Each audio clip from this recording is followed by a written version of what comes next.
গুজরাট টাইটান্সকে 83 রানে হারিয়ে এই মৌসুমটা শেষ করল। আগেই বাদ পড়া নিশ্চিত হওয়া চেন্নাই। 14তম ম্যাচে পাওয়া চতুর্থ জয়ে অবিশ্বাস্য চেন্নাইকে 10-10 হওয়া থেকে বাঁচাতে পারেনি। তবে চেন্নাই গুজরাট টাইটান্সের সরাসরি কোয়ালিফায়ার খেলার পথটা করে দিয়েছে। 14 ম্যাচে 18 পয়েন্ট নিয়ে লিগ পর্ব শেষ করল। টস জিতে ব্যাটিং নিয়ে ধোনিরা করেছিলেন 5 উইকেটে 230 রান। ধোনিকে ব্যাটিংয়ে নামতে হয়নি। তার দলের হয়ে সর্বোচ্চ 57 রান করেছেন ডেভিড রেভিটস। 5 ছক্কা 23 বলে এই রান করেছেন দক্ষিণ আফ্রিকার ব্যাটসম্যান।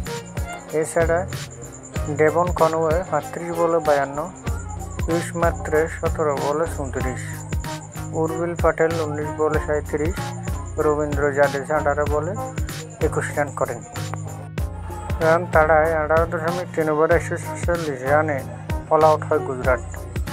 ওপেনার সাই সুদর্শন করেছেন সর্বোচ্চ 41 রান 28 বলে। চেন্নাইয়ের মিডিয়াম পেসার অনসুল কুঞ্জুন 13 রানে ও বাঁহাতি স্পিনার নূর আহমেদ 21 রানে নেন 3 উইকেট।